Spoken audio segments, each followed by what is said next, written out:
you. Joining me now is Republican representative from Colorado, Jeff Crank, who voted for the bill. Sir, always good to have you.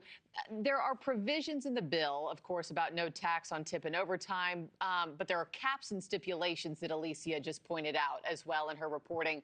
Do you think that this fulfills the full campaign promise that voters hoped that they were getting? Well, I do. I'm real thrilled about these provisions because, we've got the left coming unglued about this bill, and they're making these arguments. Of course, they're not true, most of the things that they're saying about the bill. And one of their main arguments has been, oh, this is, a tax giveaway to the rich.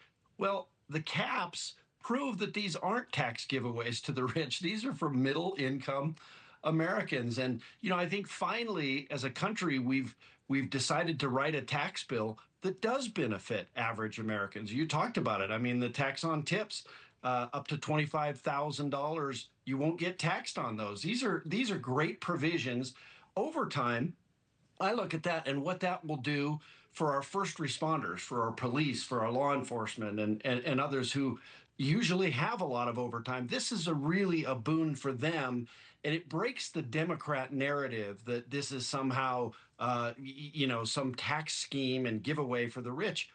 The president wanted this to be targeted towards those individuals who are, either lower or middle income earners, and that's what this bill does. When you read the finite details, of this portion of the bill specifically, you can't help but notice that this advantage ends on New Year's Eve of 2028, right before Trump leaves office. Why was it designed that way?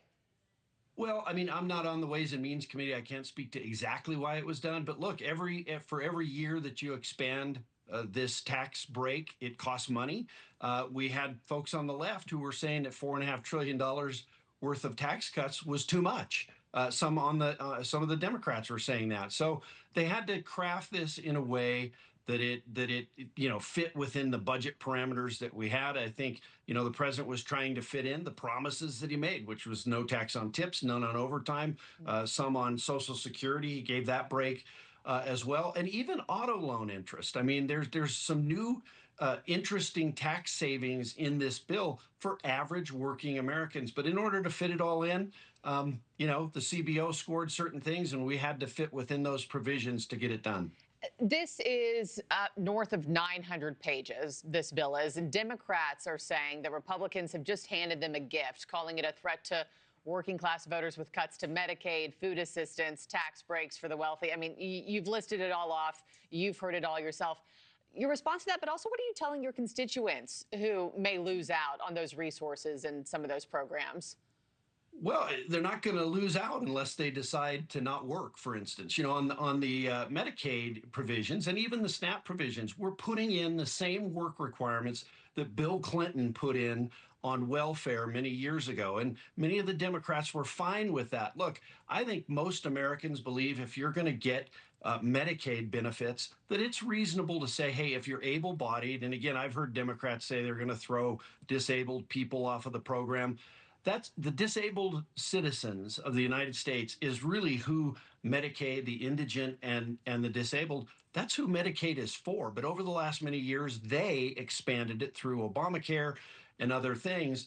They expanded it to include, people who are 35 years old and just don't want to work, sitting on the couch in mom and dad's basement. And this bill is designed to get those folks back to work.